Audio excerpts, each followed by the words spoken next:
down the hammer and pick up the pencil. You're about to listen to the Savvy Radio Show. Learn from real-life real estate investors, experience revealed with the Savvy Landlord as your host. And he's a long-time investor. And he's an author, and he loves empowering people. And if you guys know Steven, you know he's full of energy. Is that right? Let's get this on. We all want to learn. Put your hands together for Ed. He does all the work. And his wife, they do all the work.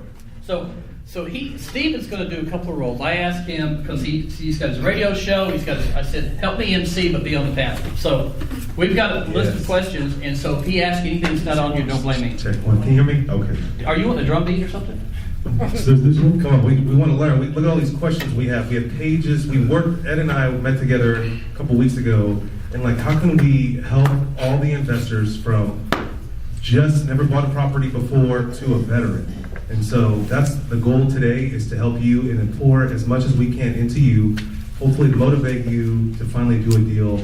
And if you can't do a deal or you're kind of rusty, we want you to get back and do a deal. Okay, so let's rotate picking a question. You ask one, I'll ask one. Okay. To each individual? All right. Yeah, whoever wants to answer, because it might not fit. Let me tell you, we've got some people up here that does rentals, who does flips, who does some wholesaling. So there's going to be some that's got more detailed information and more experience to answer your question. So we'll ask, and whoever's got answers, we'll take turns asking answers. All right.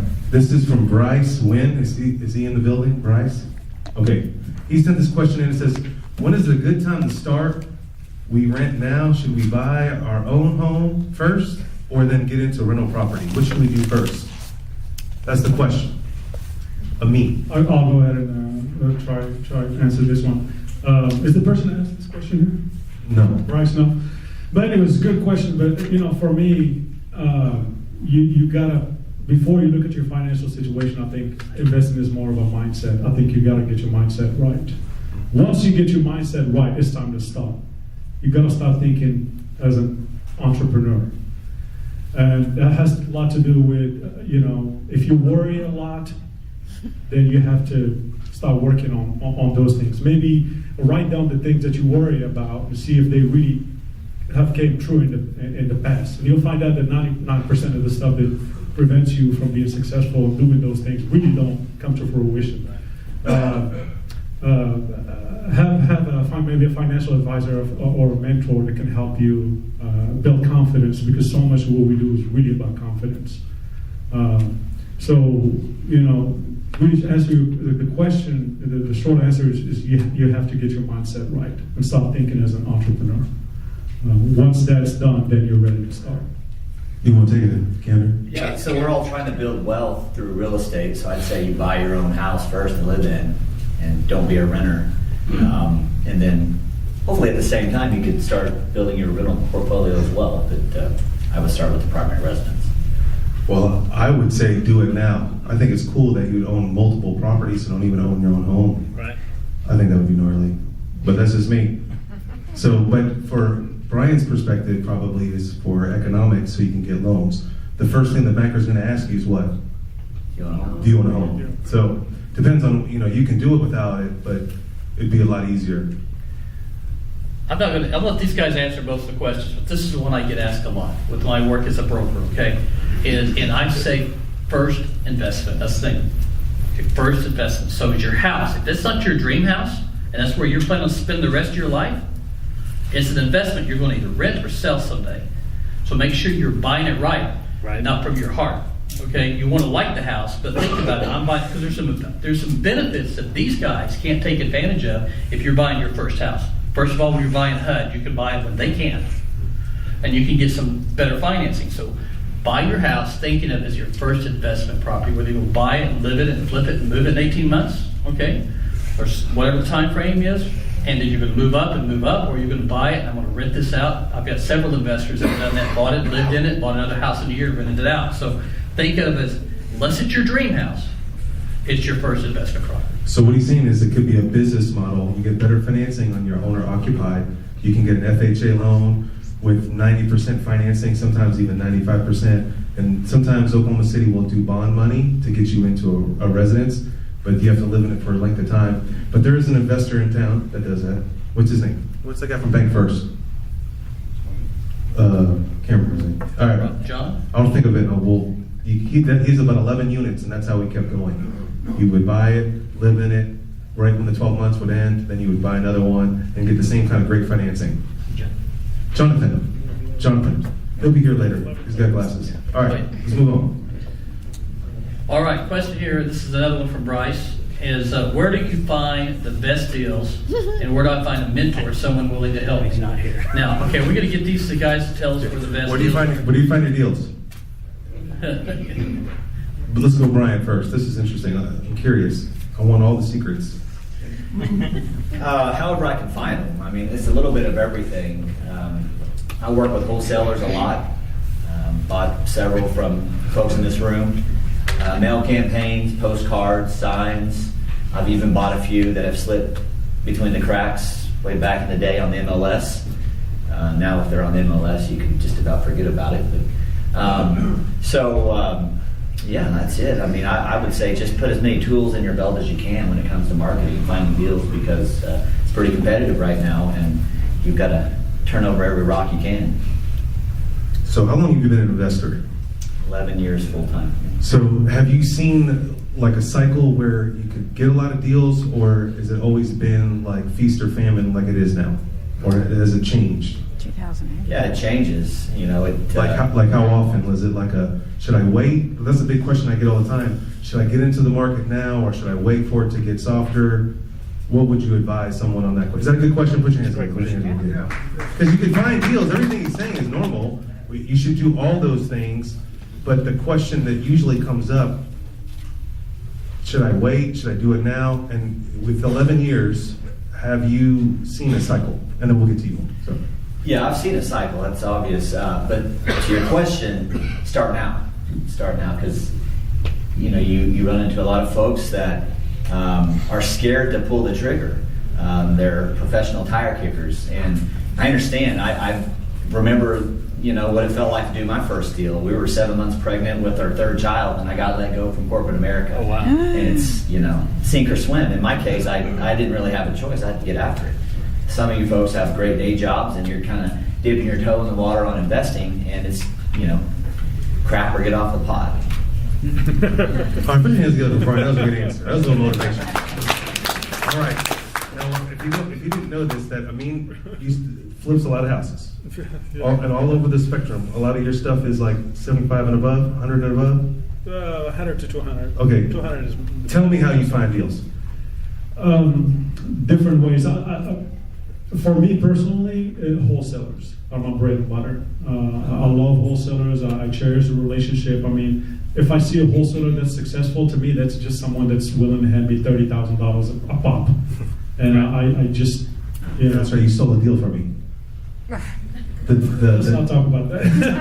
That's right. Wholesaler. The wholesaler, yeah. Your best deals are going to be when you're buying from the seller, the distressed property, buying it straight from the owners.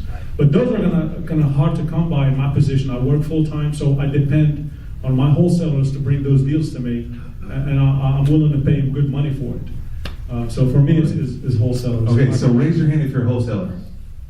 JJ, this man right here, this young lady here. Okay, everybody look around. Look around. 1, 2. That's the people you want to hang out with. That's the people you want to talk to.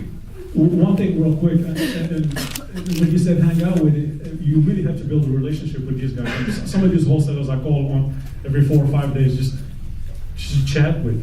Don't just get on the list. Okay, if a wholesaler sends me an email like, "Oh, I'll just get you on my list," might as well forget about it. I want to be on top of his mind. I want to be on this list, not on some mailing list that when I'm getting a property, 300 or 400 other people are getting it. It's too late. Might as well be on the market at that point. So really investing in building relationships with these wholesalers. They really like flattery, and that they like people to call them and say, I'm serious. Gifts. Call them. Bribes. Whatever.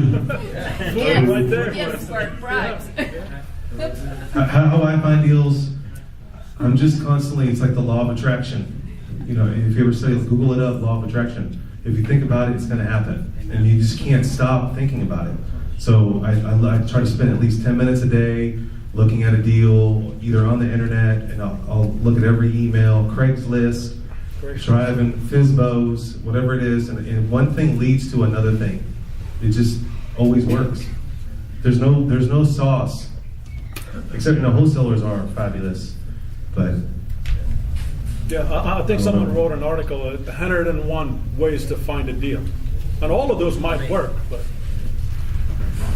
Someone wrote an article. I have to turn it on. It's on Bigger Pocket. 101 ways to find a deal. And all of those might work, but are you really going to spend, your time chasing all of those 101 leads? You're not going to be good at any of them. So for me, I'm really focused on wholesalers because that's the easiest way for me to find those deals. If you want to jump and do your own marketing, that's a whole different story. Brian probably be the expert there. Well, here's a follow-up question. I think I'm going to rephrase it a little bit. It goes right along what we're talking. It talks about, it seems, first of all, it seems like not all, like all realtors and all investors and all everything, it's not equal. They're not all the same. So I'm rephrasing this that not all wholesalers are equal, okay, on what they're bringing you a deal, what they're doing. So the question is I'm not going to throw this person under the bus for asking the question at this time. It seems like wholesalers pitch a deal, and when the numbers are crunched, it's nowhere near 70% rule. This is a great question. And Zach, I've seen that. is Zach here? Okay. He's going to throw you under the bus. I wasn't going to. No, it's a good question. That's a great It says, where are you looking for deals? It seems wholesalers pitch a deal, and when the numbers are crunched, it's nowhere near 70%. Thank you. I can tell you why that happens. And he says, is the sign of the market changing? No, it's called greed. Greed. Let's all say that together. Greed. Now, a real wholesaler, they're all not going to like me, and I don't give a rip. Here's the deal. Yeah, he's one too. Look at his Shawnee house over here. Yeah, right. 24,000 for. Father God, forgive wholesalers that are greedy. Okay, it boils down to greed. If you are a really good wholesaler, which who he's talking about, and the relationships of the people that he buys from, they leave enough profit for you, the investor. You're taking all the risk. They're just getting a contract, which is important. And I love to pay wholesalers $5,000, $10,000, $30,000 to the tune of $50,000 he's paid for an assignment fee. And you see what I'm saying? It was worth it because there was profit on it. But when you do the math, when you get a house, $100,000 house, they lock it up for $60,000, and it needs $20,000 with repairs. Where are we at, folks? 80. And then they want to make 10 on that. Oh, okay, 90. Well, yeah, welcome to the club. You shouldn't be a wholesaler. Right. You can't. You just be thankful that you are making money. And it's not that they're making 10,000 or 5,000. You got to get that out of your head. It doesn't matter. You have to focus on the deal. Does it make money, and is it beneficial for me as an investor? Because I'm taking all the risk. Is it right? If we just all play by those rules, we all can do one thing. There's really good wholesalers in the room. You do your job, and I'll do my job. And we work together, and I hope that you make money, and hopefully that we grow together and that we become wealthy together. It will never work if you are a wholesaler trying to make 10, 15 G's on every deal, and then you're going to sell it to investors that are rookie. This happens every day, and it breaks my heart. They see an info commercial. They have an IRA. They go run out and buy a house. They trust the guy because he's a wholesaler. What does that mean? And it looks like it's a wholesale because it's a price, but they just got burned. And then I'll buy it, knowing that.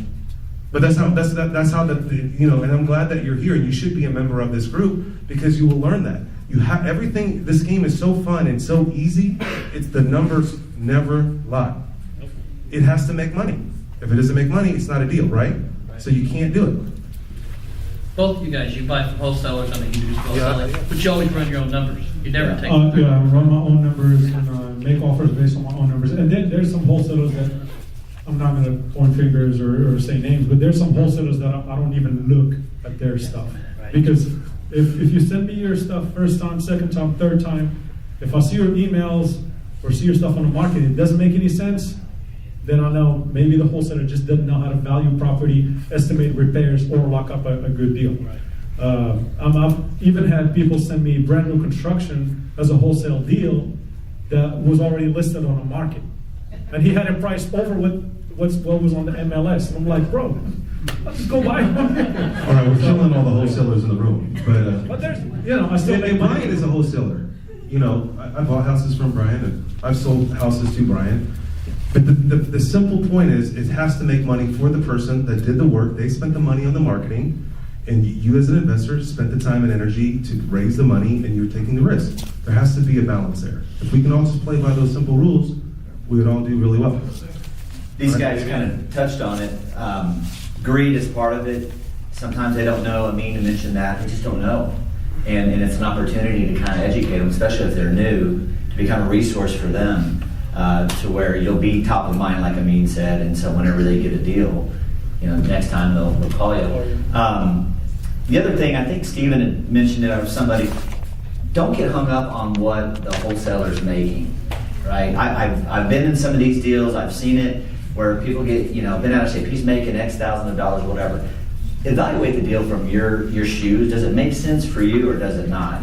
And a lot of times, sellers, they'll get frustrated if they know you're wholesaling it, because really what they're doing is they're kicking themselves for not being able to make all that money themselves. Right. But you solved the problem that they didn't know how to solve. So wholesalers, you are earning your money. So. Do you think, I would just add one thing. I looked at some of the wholesaler deals, and I thought some of their that I saw was most often was their rehab costs, and I'm thinking that's because maybe they're just undercutting what they think to rehab and get fixed up. Yeah, so it wasn't necessarily what they had under contract with, it's just their estimate on the rehab. It's almost like, well, I put under contract from here, and I got to make this is my 70%, so that spread, that's rehab. And it's like, it really didn't, does it really, can you get it done for that? But that's just where it needed to fit to make it look good. So it starts evolving into retail. yeah. Yeah, I was just going to say, Ed, that the biggest deal I've had with wholesalers that I don't talk to is the ARV they give me is so freaking out of this world. It's called Zillow. Yeah. You ever heard of Zillow? Yeah. Can't use And that tells you if they don't. No, we're just playing. I understand what you're saying. Like you as an investor, you're taking the risk. You need to do your due diligence. You need to know what true ARV is.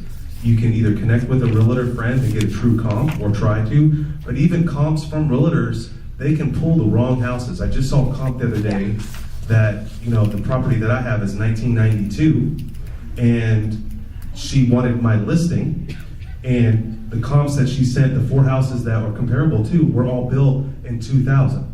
But it's the same square footage. If you're not trained to see, you can inflate what an ARV is. Very easily. You just, as an investor, and everyone in this room hopefully is an investor, you're the responsible one. You've got to know what the ARV is. You've got to know what the construction cost is. All this stuff there's a website called abcrealestate.com. You know the website? Okay. The great thing about abcrealestate.com, it's free. That's my favorite word, free. It's real estate ABC. Real estate, whatever. Figure it out. Real estate, ABC, baby. All right. Google it. But the cool thing about ABC, is it ABC? Real estate ABC. Dang it. Whatever it is, it's saved in my chronofield. It gives you cash comps for that area that you're looking for. That's very powerful because that's a true ARV. Because the data that's on the MLS, that data is not on the MLS cash sales. Because who turns them in? Nobody. So if you want true, you can do your little Zulu comps, but then you want to do real estate ABC comps, and then you kind of, you balance the two. Brian, did you purchase the cameras program? Have you looked at it? Because he's big on his. Yeah, I've looked at it. Is it living up to what he talked about with the comps and stuff? I haven't looked at the comps. Okay. And he's a realtor, so he has access to that data. Cameron Dunlap last month. Who listened to Cameron last month? He had a pretty impressive software program, and Brian, I think, purchased the program or part of it. So anyway. Okay, one more question. Is it your turn to read? My turn? Yours. This Stole my is from question. I Jason read Turo. it. In what ways do you... Wait, no, we forgot Zach. This is another Zach question. Good job. I like you. You need to hang out with Zach, because the best thing you can do is ask questions. What is the single best advice you can give to a new investor that is trying to build a portfolio in order to get out of the rat race? Great question. What's the best advice would you give, Amin? For me, it's simple. Don't lose money. Oh, no, seriously, because Elaborate. Wow. it's really hard to Don't let it overcome. wrong, What college did you go to? Oh, it's Bedlam, my bad. If you don't know what you're doing, find a mentor, an advisor, surround yourself with people that have been in the business. The first deal is very, very crucial because that can really derail your investing career. If you lose a lot of money in your deal, you might not even want to mess with it, and you might lose a big opportunity.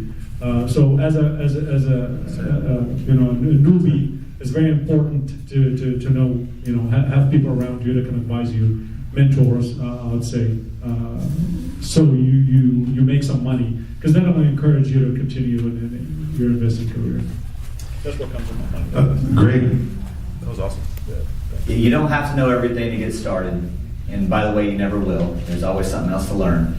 Surround yourself with people that you know that you can go to get the answer. I've got several people in my life that if I have a question, I'll call them up. And then just kind of general rules to live by. Honor your word. Don't ever give up, ever. Honor your word either to yourself or to others. Don't give up on your goals, your dreams. You just gotta do it. And there's really no other way about it. It's between you. That's where the battle is. I mean, my only advice would be just to do it. I think the biggest problem I see people say that they don't have money, and that is a lie. Brian Nix has raised over $4 million through private money. And do you even use banks a little bit? No, it's been a long time. And my very first couple of deals were all owner financed. So get the lies out of your head that you have to have money. That's not true. Right. And the second lie that's in your head is that you just need to go do it.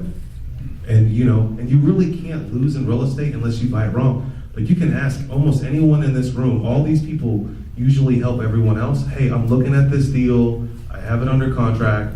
I'm thinking of this. This is what I'm thinking of. And that's it. It would take 10 seconds to say, it looks pretty solid, right? Like I was going to ask you about that apartment building. $26,000 a unit. What's wrong with it? And it's going to say, it's my listing. I can't talk to you about it. Is it Robert Eller selling that property? Nope. Okay, then we can talk about it. All right. What's the best advice? As I say, they're basically saying, if I say build your team, whether you have some people prepared to talk to, like either Brian, if you're going to a private investor, if you're going to talk to private money, you better have people to give them confidence, right? That you know what you're doing. Like, hey, I think I want to get into real estate. You want to loan me some money?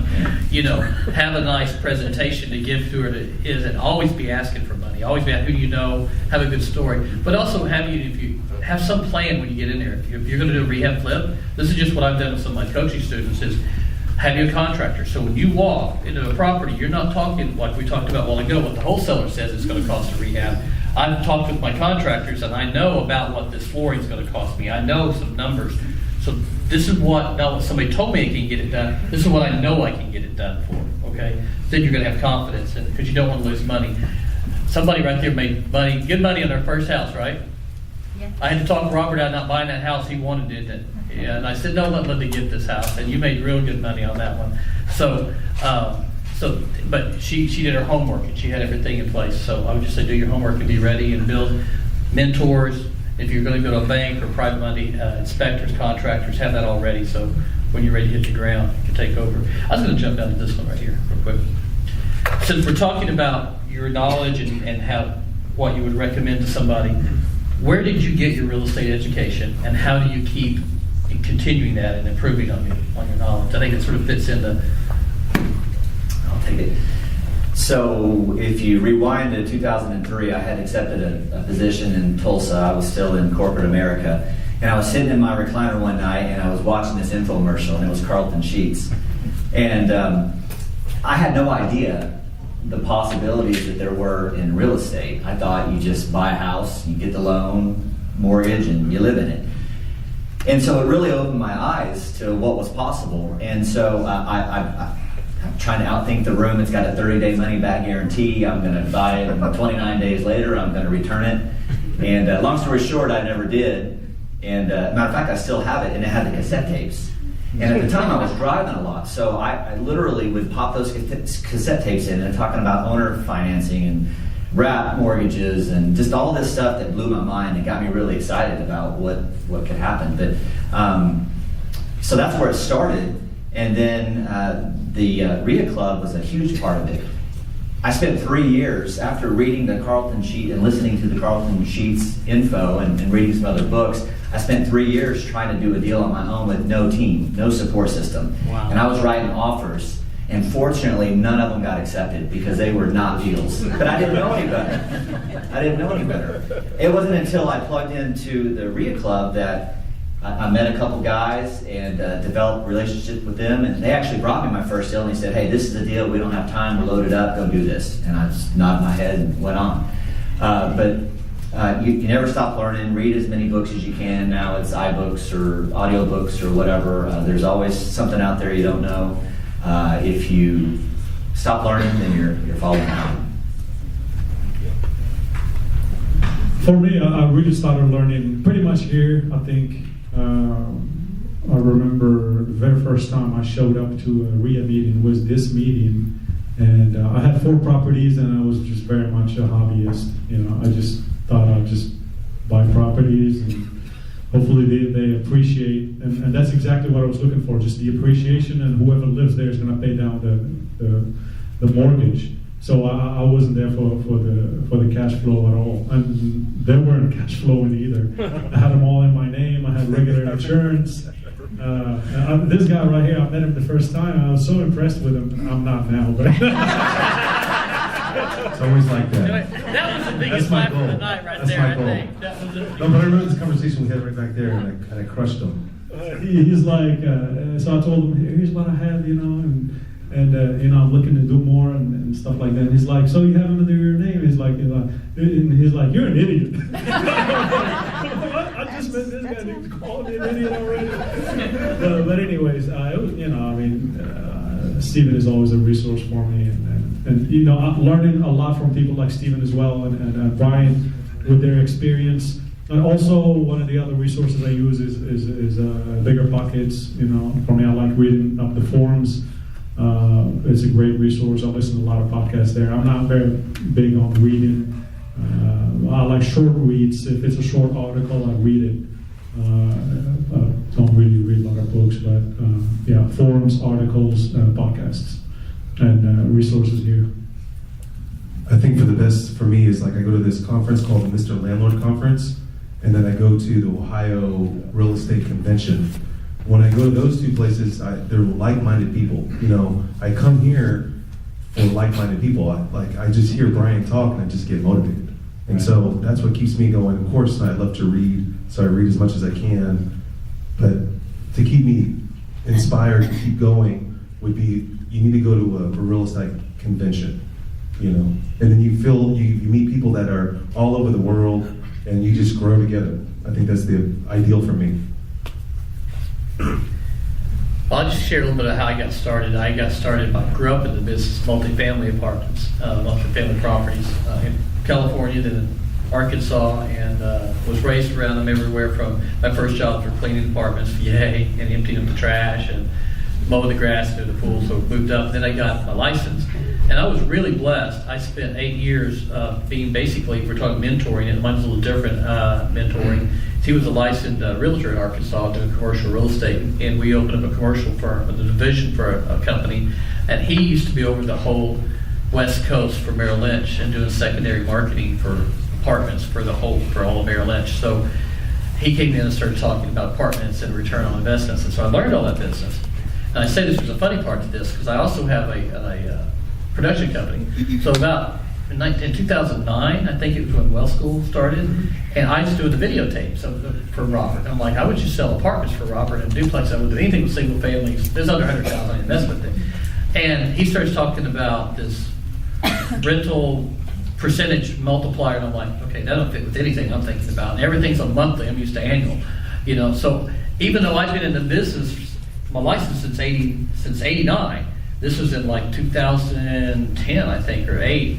Like I had a whole different area I had to learn, and so I listened to Robert, who I just started asking him lots of questions and going. I got to attend Wealth School for free because I did the video. So I learned through this group about investing in homes, and it is quite a bit different. That's a question that somebody asked me, might not get to tonight, but single-family homes and apartments is investment rentals, but they're different. Yeah. And you analyze them different, you manage them different.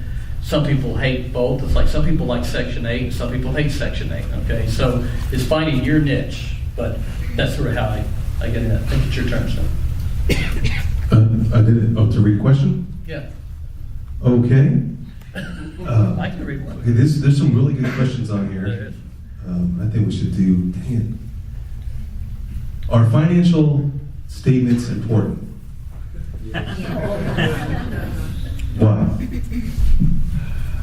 And people borrow money without financial statements, so let's just be clear. You don't have to have a financial statement. Financial statements for me are important because number one, I'm a numbers guy just because of what I do for my full-time job and stuff like that. So I use that for me to kind of keep a pulse on my business. And also for banks, you know, they're very important. Any bank you go to right now for a commercial loan, they're going to ask you for a financial statement. One thing that I find that works for me every single time, when I have them ready before the bank asks for them. If they're quarterly, every quarter, sit down and spend time to do your balance sheet, income statement, property portfolio for personal and your LLCs. Because when my banks ask me for them, I send them to them within minutes, already ready. They know that I'm running a professional business where these financial statements, they get done once a quarter, and not because they just asked for them.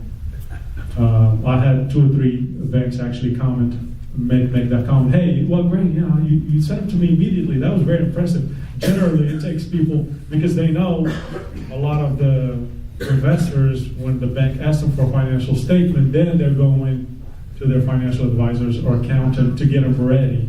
And it takes a couple of days, and just the banks, it's a lot more impressive if you have them ready. So I suggest you have them ready. As far as the importance, they're very important. 1, to get money from the banks. 2, to really keep a pulse on your business.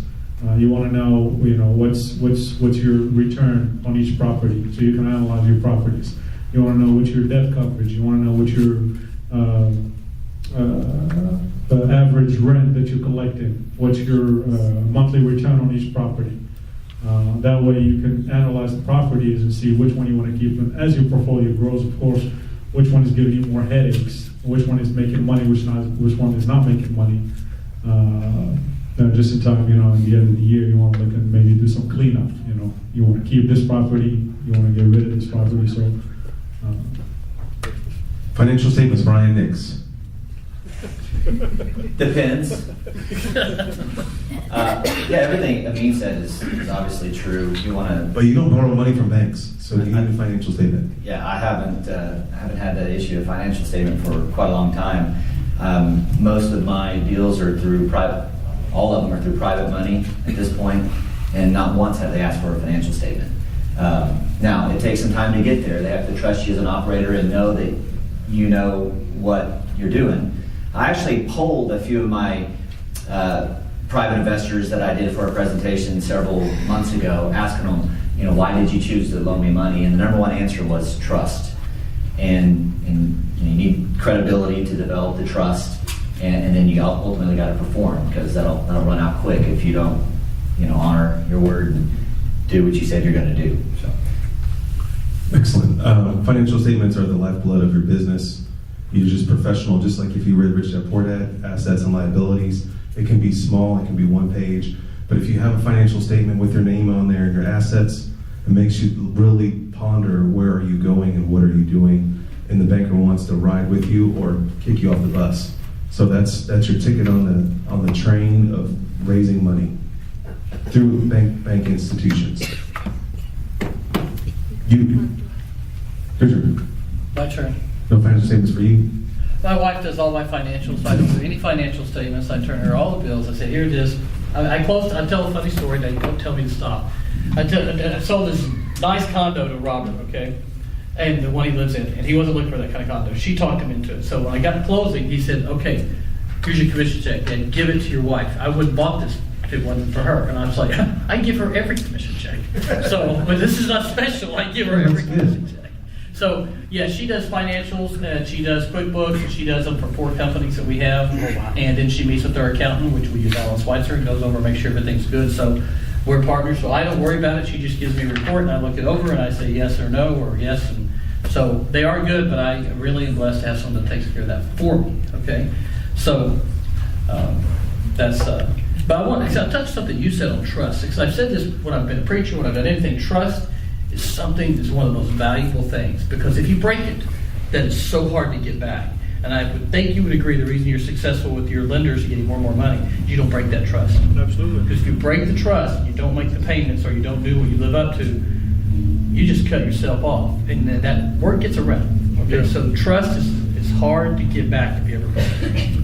All right. Our next question is, what are your suggestions and ideas of raising money for investing? Good question. All right. Whoever asked that question. So, Amin, how do you raise money? For me, it's pretty simple. If you have a job, banks are going to be your cheapest way to get money, in my opinion, from fees, interest rates. So I deal with banks. Well, walk us through a scenario. You just call them up, give me money, homie? Or how does it work? How do you give us some ideas? Give us some tricks to trade. I have about 5 banks I deal with. Each bank kind of specializes and they like a certain type of asset and a certain type of transaction. So you have to learn that, and you learn that by talking to these banks. Whenever I approach a bank, I always approach them saying, "Hey, are you interested in financing this for me?" So I'm not forceful. I'm not begging. Hey, because I have other options. I'm just passing this by you first. And you have to make sure that your banker knows that as well, because the least you need them, the more they want you for some reason. So I send them an email, hey, I got this deal, are you interested in looking at it? If I get a favorable answer, then I'll say, okay, let's go ahead and start the work on it. Now, do you send that deal to 5 different banks at one time? No, depending on the bank, because I know which bank is going to give me the best terms for that deal. And based on my existing relationship. Try this. Give them to all 5 banks and have them compete. Why not, right? Put your hands together. That's a good one. Yeah. That's what I do. No, that's what I do. Because it's a soft sell. Just like, hey, I just seen what's going on out there. Because someone just educated me earlier today. I don't know who it is. Someone in this room. The banks may not be ready at that specific time. Did you tell me that earlier? Yeah, I've had that's the same concept. It's like. Yeah. Like for example, this has happened to me. There was a credit union that was just opened up their whole commercial division, and I got in there and I borrowed a bunch of money from them, and then seasoned that money. And about 3 to 5 years later, I go back to that bank. I'm ready to refi some more. They don't even do commercial money anymore. Right. So what I do now is I soft sell all 5, as many bankers as that fit within that matrix, because I know one bank does not loan money on apartments, and I know this bank does. But still, I always give out the same deal to multiple bankers. I email it to them. Where do you get that information of like what the bankers will? Oh, just relationships over time. Like I'll ask Amin, he banks at this bank, which I bank at that bank too, and I know they don't loan on apartments. I know that First United loans on apartments. I know that Quail Creek used to loan on apartments, but Quail Creek got burned on a bunch of apartments, and so they're not real big fans of apartments. And then I know that another bank does not loan outside of Oklahoma City at all. Like they don't loan in Durant, but First United Bank does. So you kind of just, through relationships, asking other real estate investors in this room, and in a respectful manner. One thing that I think that we need to do as real estate investors is, you can ask me any question and get all the juices out of me, whatever that effing means, or where I go my bank, but you need to contribute as much as you're taking. Right. These men up here, the reason why I'm friendly with them, they constantly help me as much as I constantly help them. And so if you're going to ask people for information like, hey man, where do you bank at? I have no problem, because it looks good to me that I give you my banker's information, because you're going to call, hey, Stephen VanCauwenbergh said to call you. It just makes me look good with that banker, and I get a free lunch out of that deal probably. But at the same time, you probably need to contribute to me. Hey, do you need an electrician? Absolutely. Just earlier, we were talking about electrician that I need right now. Does that make sense? Yeah. So I want to be clear. It's like this is what this whole thing is about: is to help each other grow. Because no one, there's abundance. There's more than enough money. There's more than enough deals. You can't take them all. It's impossible, right? It's impossible. But you can't help each other out. And if we do that, it would just make life a lot easier. All right. What was the dang question? Where are we? Brian, next, it's your turn. Money. Money. How do you raise money, Mr. Private Money? Well, as far as private money goes, I've never borrowed money from somebody that I didn't already have a relationship with. Okay, so that's where it starts. From there, the whole notion, I think Ed said, hey, I'm thinking about getting into real estate, would you like to loan me some money? And it's probably not going to go over very well. It goes back to credibility, right? So what I did was I created a credibility kit. Anything I could put in there that looked favorable to me as a borrower. Does it say hot wife in there? No, it's got the glamour shot. Not my You or her? Okay. Loan her money. I know her. So figure out, if you're going private money, figure out what your program looks like. What are you offering? Because when people talk about private money, they kind of throw around private money and hard money interchangeably, and there is a distinction. How I differentiate it is private money, it's my program, and I bring it to the investor, and it's my terms. Hard money, these are typically professional lenders, and it's their program, and you have to play by their rules. So you put together whatever it is you're offering, whatever your experience is, and you start talking to people. Everybody's heard of an elevator pitch, and it's kind of cliched and hokey, but it's true. You kind of have to figure out, how am I going to work it into a conversation, because that's how it all starts, because these are people that you know, and it gets really uncomfortable and awkward if you're going to go to this guy and I don't know him, I'm going to pitch him private money, and it just doesn't seem All right, genuine. let's go through a scenario. Hi, how are you? I'm Stephen. What do you do? I want to hear the pitch. Don't we want to hear the pitch? Yes. Yeah. Brian, come on. Well, you already messed it up. I just said that it's somebody I already know. You're No, trying but to I put me mean, on you gotta always be prospecting. That's your rule number one. You should always be prospecting. And number two, you should always, if you think they don't have money, they have money.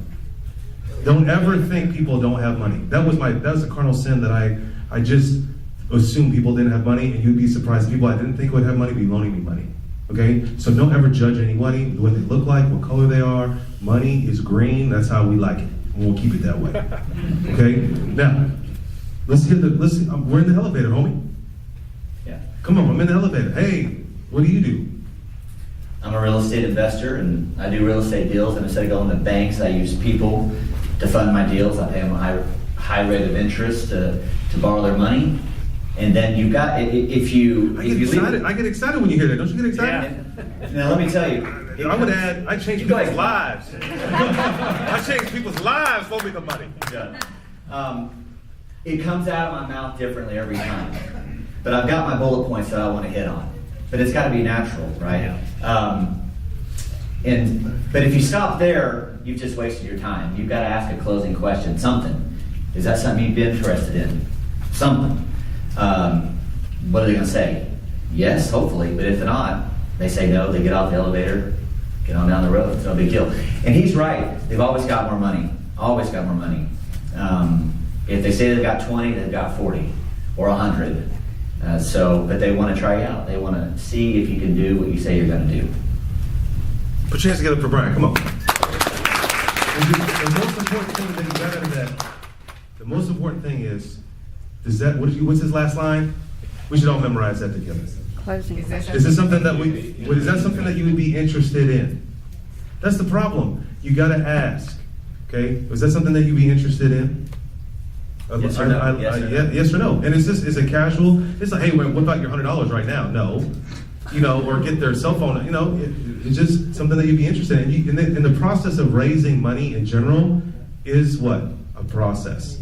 It takes time to build a relationship and take it from there. All right, how about you, Ed? How do you raise millions of dollars for I would ask apartments? these guys to take it to the next step. So now you're in front of the banker, the private money. So what's your package on the property that you present the deal? You've already got their presented return, but what do you present on the house? Are you doing comps? Are you showing this is a rental? What kind of rate? How do you put the presentation? Yes, of the I property? like this. You have a deal. Hi, let's play here. Ask Andy to borrow money from Andy. How would you present? Hi, Andy. We're not talking about just that you make. No, how would you present? How would you get asked for the money? Right? But don't you want to know how to ask for the money? Yeah. So Come on, guys, get It excited. sounds like there's two Don't different you- questions. No, forget that question. I want to know about the money. Well, but you Shut his mic, shut his mic. You did. Yeah, hey, why do you think you do it? Mine, not his. But we found out, hey, these guys get in front of a bank and they ask questions, or they get in front of a lender. Okay, so now we got them saying, yeah, I'm interested in loaning you money. Now, how are you going to get into like your deal, that deal? What do you do to support that deal? What do you Does that say? make sense? It's not going to be very impressive to you, I'm going to tell you right now, but I've already got a relationship with Andy, and so he knows what I do. And because I've already set it up, I said something along the way of, hey, when I get a deal, I've got a soft commitment from you. Yeah, I'd be interested in something like that. Okay, when I get a deal, you want me to give you a call? Yes. Okay. I get a deal, I call him up, hey, I've got this deal, it's this, this, and this. No, I don't show comps. I suppose I would. No, look, we want to know. Bring, bring, bring. Hello. They saw call RD, it was you, and they're not Yeah. answering. Hey, don't you want to know what he says? Say it louder. Do you want to know what he says? Yes. This is a free private money class. Let's get it on. I'm What do you telling you say? I'm telling you what I'm saying. I've laid groundwork leading up to asking. I know, but him what do you for say? money. Hi, I have this deal. He wants to know how you present the package. Well, what he's saying is he already has a relationship. He doesn't go a lot into the detail. I mean, I think, but the banker's going to have to. Well, no, I'm not going to give you any money unless you tell me why you need the money for. Well, you're not my guy. All right. Well. Next. No, but for real, you need to know, right? Ladies and gentlemen, boys and girls around the world, don't we need to know? You asked for a credit report. And Yeah, I mean, I'm a little bit different than everybody else, but I've read a few too many books. That's the problem. But no, seriously, like this is how I borrow money. I'll just use it. Well, I mean, No, You already have- this is a real transaction right here. I borrowed money from him. This is a real transaction. Hey, how you doing? What's up, Steve? What's up, buddy? Hey, I got this deal. I already pulled an appraisal. It's it's $125,000 appraised value. I got a full-blown drive-by appraisal. I already have a bank lined up, but I really want to try this private money thing. I've only done a couple private money deals.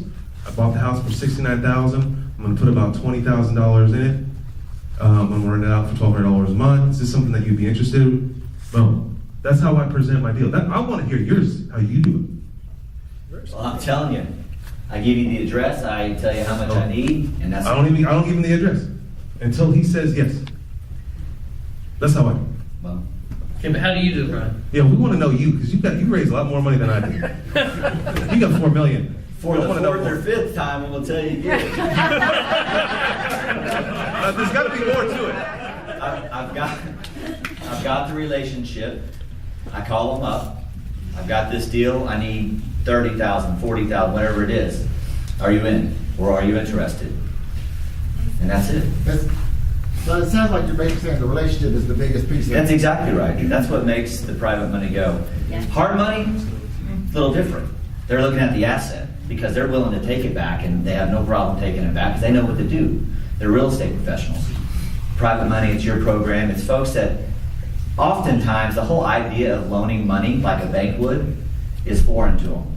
That's another good indicator of private money. Let me bring these two together. Steve's idea is going to work with somebody you just meet, or you're trying to start establishment. Brian, he's been doing it with these people for a long time. He's got a relationship and connection. So they're like, I don't really need to see all that. I trust you. Right? Is that what you're saying? Yeah. And so they don't need to do all the details. So you don't even have to give him the address. It's just Oftentimes I don't. so when your side. But they'll get it in the documents prior Sure, to but your closing. call. So we're clear. Your call is just asking for the money, like the amount. Mhm. Like Mr. Norton, hey, I have a real estate transaction. Would you mind loaning me $40,000? Would that be the way to say it? Yeah. In a roundabout way. They're not After asking- Mr. Norton and I have had a relationship, and okay, well that's cool. Good job, Brian. Obviously he does it well. I do it not so good. I've only got a couple private money deals. That's why they probably all think I'm something wrong with me. There is. I'm lazy. All right, so how do you talk to banks? Do we do Yeah, with that, I mean, how do you present your deal to the bank? I send my guy the address, that's it. Because, again, so much of real estate is about relationships, you know? We can sit here and talk to you about numbers of buildings and all that stuff, but it's important to build relationships because one relationship can get you so many successful transactions in everything, with banks, with contractors, with these people, with mentors, with financial advisors, everybody. So I invest in my relationship with my banker. When I send him the address, he knows I buy at 70% minus repair. He knows it's a solid house, it's a brick house, slab foundation, central heat and air. He knows what I bring him. I'll bring him good deals. So I can tell him what it's worth, but he's going to do his due diligence anyways. And he sees your first deal, second deal, third deal, 10th, 20th. After that is just, hey, can you do it? If I'm within my guidance line with the bank, then it's an automatic deal at that point. But I really don't have to pitch him because I've already established myself with credibility and honoring my word and all that good stuff. Are you guys liking this on lending for real quick? Okay, Yes. I could go one more direction if you want to stay on this topic. You guys are talking established relationships. Not everybody here is going to have established relationships with a private lender or a bank.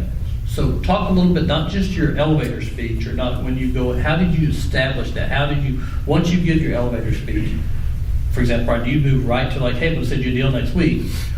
And with the banker, do you like go coffee with them? How do you build where you have that relationship? Because the first deal, they're probably not just going to say, what's the address I need to buy it? Yeah, and that's right. Yeah, the first deal, you come in there with your financial statements already prepared, and they don't have to be impressive, but they have to be done. If you don't have an LLC, just have your individual, your personal financial statements already done.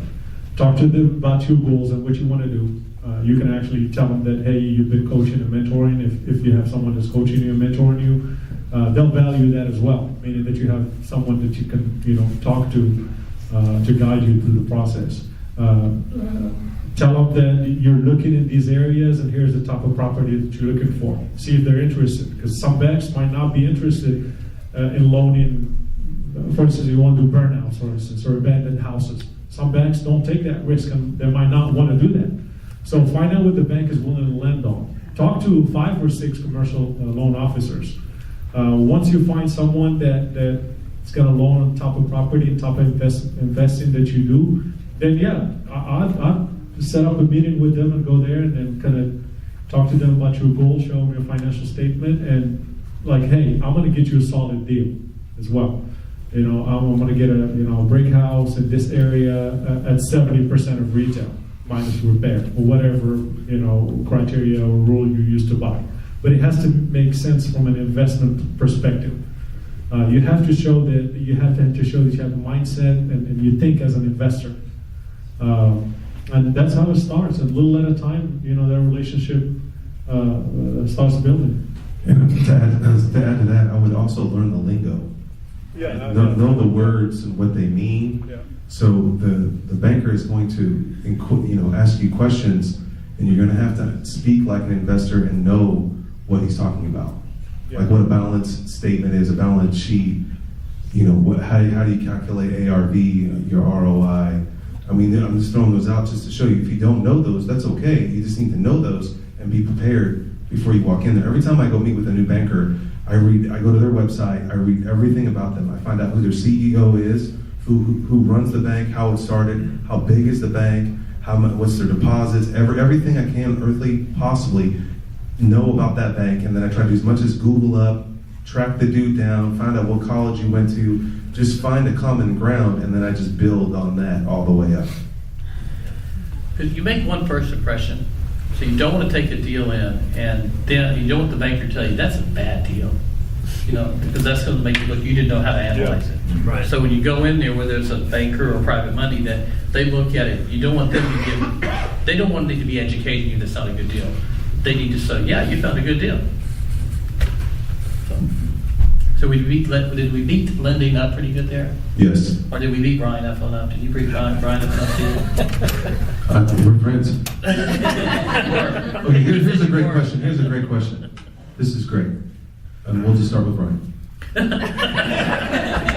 Glad I get to see these questions before they're long. Did you see him? I don't remember. Just go. But anyway, this is a great question, and I think you should know this, and you should answer this question yourself. But why do you invest in real estate, Mr. Niggs?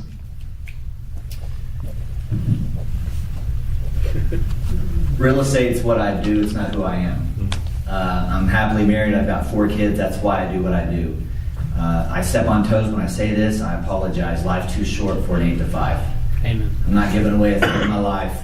I'll do what I need to do. If this all came crashing to an end, I'd go buy a mower and knock on doors. Because I wanna be available to my family. That's why I do what I do. This is a vehicle. And how long you been investing now? 11 years. 11 years. Why do you do real estate? You have a full-time job. I'm glad that you're up here. I mean, honestly, for me,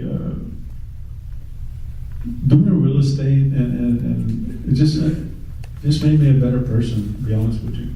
I'm a better friend, I'm a better husband, I'm a better family member because I can give and help my family, and I find joy in that. You know, I paid for my brother's college engineering school 5 years, and I paid for his MBA right now.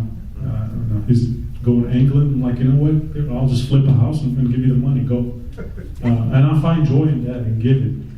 And that's more than just, money. It made me a better employee because there's one person here that works with me where I work, so I have to be careful. But he's a good friend of mine too. But it made me a good employee because I speak my mind. Because you know what? I'm there. I work full time because I want to, not because I want to get a promotion or money. The money is nice, but I mean, I can live without it. To be honest with you, at this stage, so it made me a better employee. Also, investing and just the mindset of investing and being entrepreneurial helps me on my full-time job because I can find solutions. Also, my stress level, like it takes a lot to get me stressed because I'm already juggling probably 3 or 4 projects while working a full-time job. And just the threshold to get me stressed is really, really high right now. I'm able to be myself, be authentic, build relationships because of the relationship. And when you don't have money, unfortunately, you have to do a lot of stuff that you don't really want to do. And it's the freedom to be yourself. And that's to me, that's freedom more than just having money. Well, at first was my retirement. I just read the book Rich Dad Poor Dad. It said buy assets. It made sense. I think the main thing was that it was okay to be rich. That was one thing that I grew up very poor, and I hated rich people. It's so funny, and I despised them. And then after I read Rich Dad Poor Dad, that it was possible that you can be wealthy, and that's the main reason why I do real estate, is that it's possible and then you can give back. But I never knew that I would ever be where I am today. Never knew. I'm just fortunate to be, I'm just humble just to be here. I know I act all funky, but the reality is that anyone can do this. You have to just commit to it. And sometimes it took me 10 years of grinding it out to get to a certain point, and then it just explodes. It's just like education, just like anything else. I have a 6-year-old. He doesn't understand. He's learning multiplication, right? But after he gets multiplication figured out, life is just going to be a little bit easier. That's the same thing with real estate. It's a process, and it's who you become during the process. If you are rewarded through your hard work with financial gain, but you can still be an idiot. You're just a glorified idiot with money, okay? So it's the process of going through it. And real estate is so cool that it's for anyone. Anyone can do it. You don't have to have a degree. That's why I love it so much. And it doesn't matter where you come from. If you come from a ghetto city like I did in New Jersey, the armpit of America, you can still do it. And you can be here in Oklahoma and be wealthy buying $15,000 houses and renting them out for $500 a month. What a great place.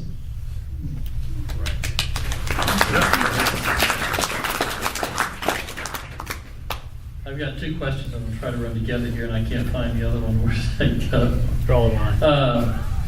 I can paraphrase it. Since everybody's been in the business a long time, since you've been in the business, 2 things, run these together. What have you changed, or have you changed your business model? Like what you're doing, either your what you formulate your rents are, what you're looking for, what kind of properties you bought, how have you changed, and what are you looking for today? I know the first question. I don't know what I'm looking for. You want to take that? You know what you're looking for. Go ahead. Briefly, my whole business model is completely different than it was. I've been doing it since 1999. So in the beginning, I was owner financed because I was uneducated and I didn't think I was worthy enough to get a loan, and I didn't have any education or formal education, and so I wasn't worthy. So only thing, just like Brian, I didn't know any better. I just did it. Now I'm doing more creative financing now. So the business model back then, I wanted to get the game so bad, I sold everything I owned and I just bought assets. Now, almost 20 years later, I am changing my portfolio. I'm not buying certain houses, and I'm selling. It's great because I'm selling some of my houses to people that I know or just like me when I started. So it's really cool to see, like, my mentor, 1999, is still the same mentor that I have today. He sold me houses, outrageously seemed overpriced, 10% interest. Oh wow! But I was so thankful to get in the game, and I'm glad that I went through it. So that's the process for me. I guess the main thing that I've changed is I delegate a lot right now. It's the whole notion is work on your business and not in your business. I was very much working in the business. I mean, I was working full time and doing pretty much one house a month, either flip or to hold it. And on the weekend, you'll find me mowing, crazy. And you can only do that for so long. And that mentality of just doing minimum wage work to kind of save a buck here or there. If you want to grow, it's not going to work for you. So right now I delegate a lot. Right now in my company, I'm a buyer. That's it. I buy real estate. And if I'm able to delegate that and find someone who can actually buy as good as I buy, I'll give that job to someone else. I'll pay him a salary. But until that happens, I buy. And I'll try to delegate everything else to other people. And that's a change that actually I've just recently done, I think in the last 6 months. As far as where I'm going, for me personally, I don't want to grow more than my why or my goals or the reason why I'm doing what I'm doing. So my goal was to get to a number of property as far as buy and hold. I'm close to that. When I get there, I want to scale back and really think about it, like, where do I want to take this next? I do have a 4-year-old daughter that I want to spend a little more time with. My other one is 11, so she's here pretty soon. She's going to want to be independent and do her own thing, but I want to spend a little more time with my 4-year-old. And like I said, I'm close to my goal as far as buy and hold, number of units and a monthly income. Once I get there, I want to scale back and rethink what I want to do. And from there, we'll take it from there. To piggyback on what Amin said, as far as working on your business, not in it, there's a great book called The E-Myth. If you haven't read The E-Myth, check it out. If your business won't run without you, and you've got a job, and what he says in the book, and the boss is a madman. So that's an ongoing battle. That's something that I've changed. In the beginning, I never really did a lot of service call stuff, but I did dabble in it. But just had to have my hand in everything. Now I'm trying to systemize, and the hard part is developing the systems and then actually turning it loose and not looking over your shoulder. So that's one thing that I've changed, and I'm trying to evolve into. As far as the type of houses that I'm buying, I like to buy whatever. I buy low-end stuff. I don't buy real expensive stuff. That's just not my thing. Bread and butter to low-end. I like that. Rent them out, owner finance. I do occasional wholesale, not necessarily assignments, but houses that I own that I'll wholesale. Does that answer the question? I feel like I'm straying here. There you go. Okay. What answers this question? We've been talking about goals a lot. All right, this is from Jason Toro. It says, what ways do you hold yourself accountable to your goals? I want to interrupt you. Would you ask the question? How about this guy? You see the way he's on? Oh. That was the goal. My goal. Yeah, That was the goal, wasn't it? Yeah, that in March. Well, that's something personal. But let's just how do you keep yourself But you had to accountable? somebody held you accountable. How did you do that? Yeah, Amin held me accountable. Amin changed my life. I said I was going to run a marathon, half marathon, and then I don't want to cry, but Amin showed up at the marathon and was right there on the side, cheering me on. I think that I don't want to get into all that jazz, but how do you keep yourself accountable? I mean, with your little goal of 50, whatever, 100 units, or whatever your goal is, how do you stay accountable? And what keeps you going? Unless we're assuming your family, you talk about your family a lot, but is there something that's tangible? Is it a piece of software? Is it another individual, people? Who is that person? I have a lot of people that inspire me and keep me going. I'm not going to name any of them because they'll think they're all that and stuff. I keep it pretty simple. I mean, this is not brain surgery. It's pretty simple. I mean, you write down your goals once a year. You break them down. You break them down to manageable goals. So you have your big goal, and then that you want to reach by the end of the year. You put a date next to it. And what are some of the steps that you're going to take to reach that big goal? And you put deadlines next to those. And then you celebrate wins along the way. You reward yourself for getting those goals. And just revisit them all the time. A lot of people do vision boards. I think that's what they call it. I've never done that, but I revisit my goals regularly. I have them written in just an Excel sheet. It's pretty simple on my desktop. And then the reward, here's what I'm going to reward myself with. I've been fortunate to exceed my goals a lot of times. But I was just listening to somebody, because my goals have been very reasonable. But I just listened to somebody talking about your goals should scare you. And that really had me thinking, because my goals really never scared me. Because they were calculated? Because you calculate them? Yeah, based on my ability. But that kind of kept me within my comfort zone. And I think in the future, based on listening to this guy talk about having goals that really scare you, he called it scare the crap out of you, I think I want to try that. And just kind of challenge myself to kind of, Why not? Yeah, absolutely. Big, hairy, what's that? Big, audacious goals? Yeah. Yeah. All right, Mr. Nix, how do you stay accountable? Do you have people on your live? Do you have a system? Yeah, I've got people that hold me accountable. I've got a couple of friends that I speak to, one of them almost daily. And if I tell him what a goal is, he'll call me and call me out on it and ask me how it's coming along. But as far as holding myself accountable, I mentioned earlier, honor your words, don't ever quit. I'm just too stubborn to quit. We're going to run into trials and tribulations in this business, and it's you got a decision to make. Are you going to let it wash you out, which I've seen a lot of, or are you just going to be too stubborn to quit? And I think if you look around at the successful people in the room, they've not quit. That seems to be a common denominator with successful people.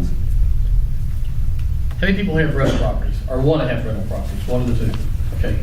How do you guys determine what your rental rate's going to be for each property? What's your resources like? I can rent that one for X. Because I know an owner. Okay. Got one property here, and across the street, a different owner has 3 units. One's getting almost $1,000, a little over $1,000 a month, the same type of property monthly on 3 units total than this owner is. So I want to know, how do you decide what your rents are going to be? Well, depends on my product, what kind of conditions the house in.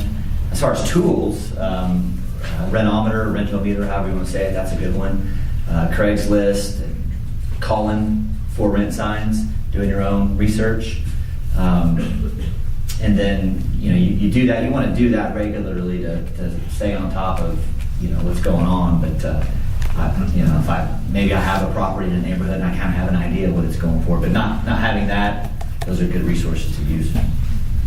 Yeah, I mean, don't ever overprice your rentals, because vacancy is what makes you or breaks you in this business. And if you think about it, and you have a rental for $1,000, if it goes vacant for 1 month, think how many months, if you have it, overpriced about $50, think how many months you're gonna need to capture that $1,000 in terms of $50 a month.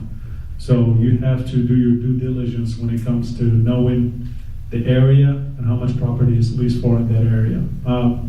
I go to Zillow. I mean, you go to Zillow, you're gonna find properties listed for rent there.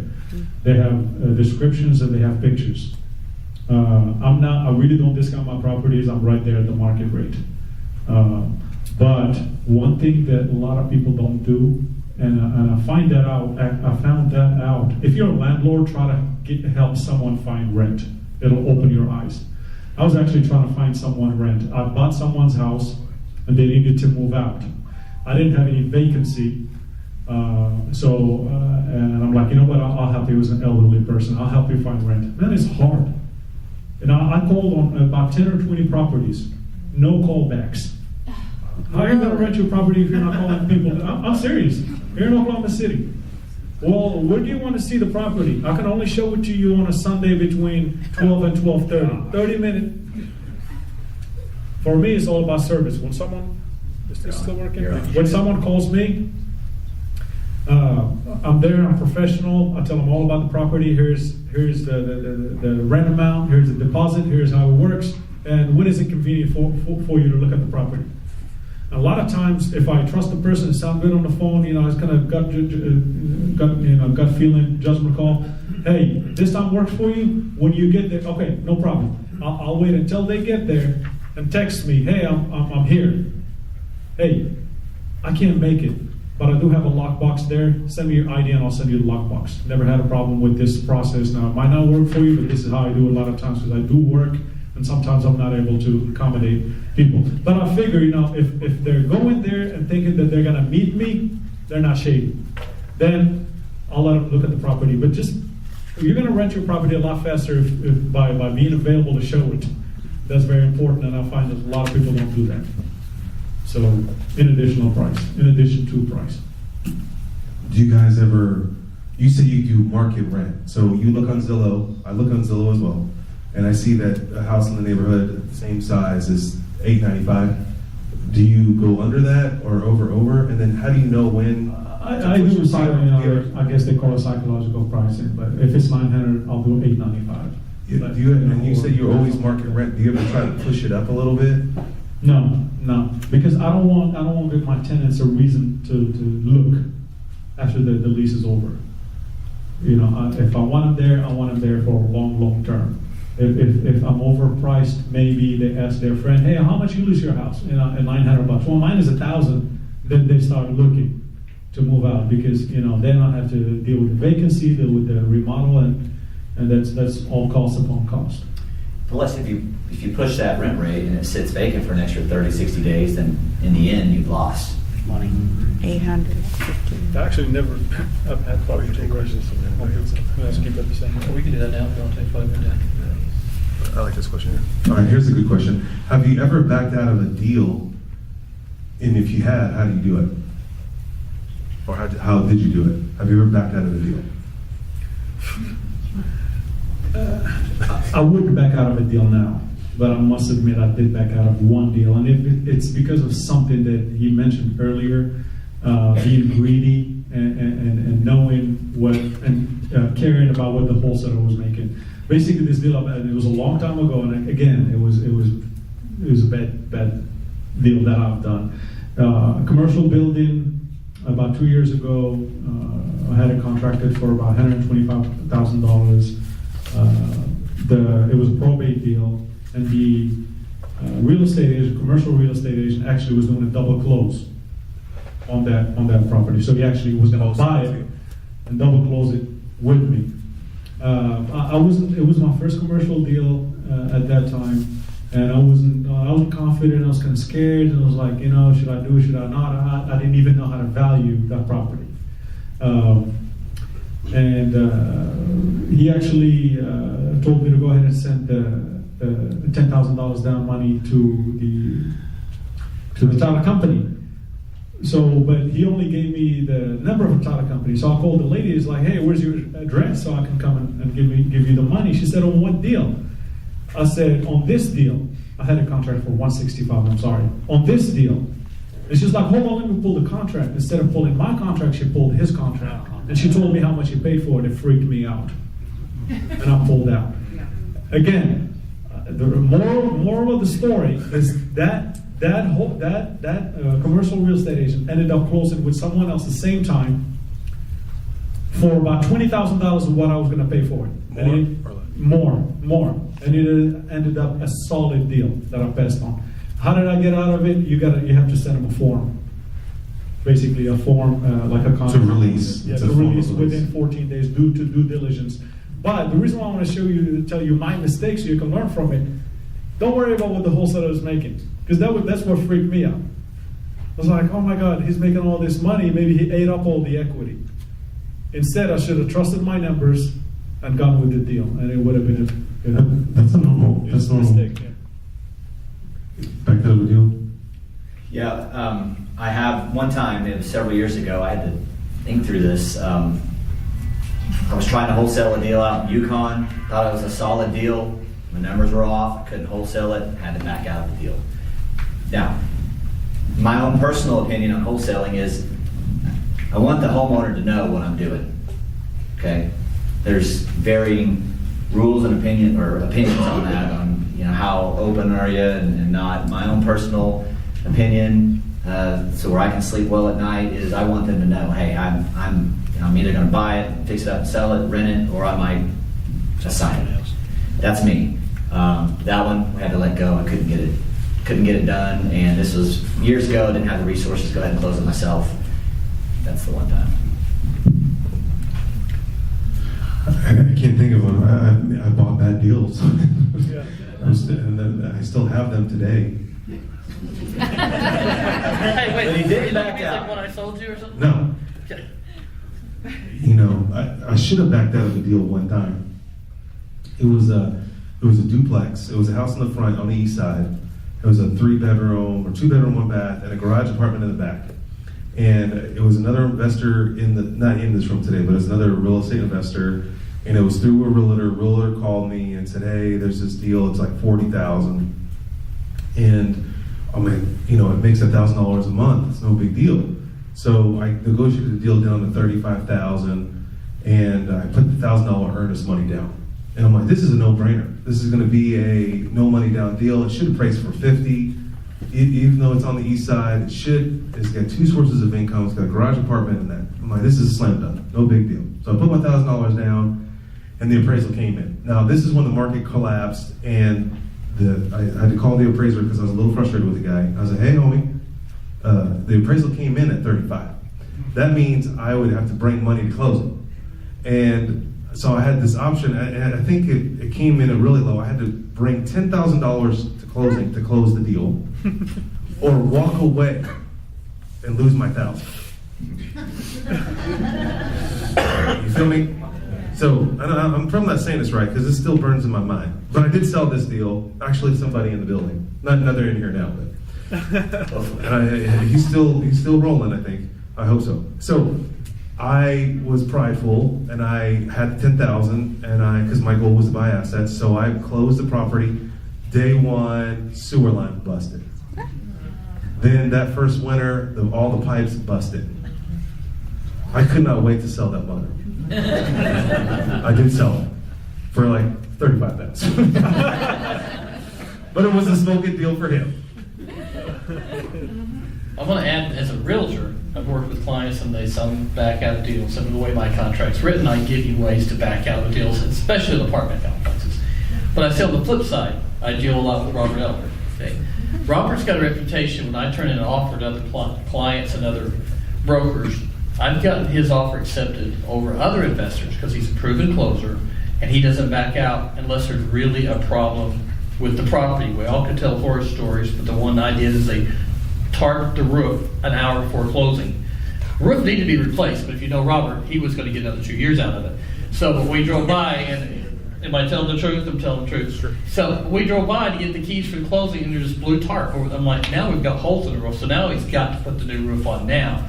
And so we negotiated. We asked for $2,000 off. That's all. We would go ahead and close. They would not give it to him, so we let it go. He backed out. They finally sold it to somebody else for $5,000 less than what he was going to pay. But my point is, only back out if you really have a legit reason. Don't just like, oh, I changed my mind, or I screwed up on my numbers, because brokers will remember if you're buying through brokers. They remember, like, yeah, you dropped 2 deals on me, or you didn't. You're a proven closer. Everybody knows Robert, when he gets into he's cash, no inspection, he's going to close. You know, unless something changed. I don't know about anybody else. I'll give you a little secret I wrote in my contracts. I do not write as is. I write as is at time of the offer. Because how many people, between the time you get under contract and you go to close and you go by and there's some copper missing, or the one I saw, they left the copper, but they actually took the French doors out of the back of the house. I mean, they took, the air conditioning is still there, everything else, but the French doors are gone. So, so put that in there. We are running a little late. I've got a couple of giveaways, but would you guys like to ask a couple of questions on this other group before we go? You guys give us another 5 minutes to ask her a couple of questions. If you don't, please do. So he raised his hand first. Yeah, on y'all's rentals, I was listening to Bigger Pockets, and they say a lot of times what they'll do is they'll write in increases each year, and so it's kind of giving them the state of mind to continue to stay in your property, and they already know going into the contract that the rent's going to increase. So, what's your question? On rentals, do I do that? you do that? Yeah. I'm driven by fear, so I don't put that in there. I know a lot of friends that do that. It's a 3% rule. It says in their lease that your rent, that's just, what is that? The cost of living, 6% or whatever. Like, a lot of landlords that I know, they do that. They put in 3%, and you can exercise it or not. I don't do that. You know, I don't want them to leave, but I do try to rent them. I mean, I try to raise them, but I don't personally do that. I mean, it's savvy to do that way. You should probably do that, but you don't. I would put that option in the lease so they're aware of that, but I don't want them thinking about moving. I want them to be a lifelong tenant. Gotcha. Same here. I actually, in the last 4.5 years, I raised rent on 2 people, $25, and I have not done it again, and I don't plan on raising it unless my costs go up dramatically, which I haven't seen that. But again, I run really low vacancy rate. I mean, it's close to nothing. So I like to keep my tenants. So I don't, but I do like the idea as far as setting expectations. It's also very key whenever you're going over every other part of the lease in the beginning as well. I'm not very good either about rental increases, but whenever I do it, it's called a nuisance raise. It's just enough to be a nuisance. What's that number? Huh? What's your nuisance raise? What is it? It depends on the rent. That the rent? 3%. Yeah. No, I was just curious, like $10 if you have 100 houses, if you put $10 on every one, that's $1,000 a month. Well, here's what it is. How much can I raise it and not get them to move? That's right. That's the question you're trying to answer. Okay, good question.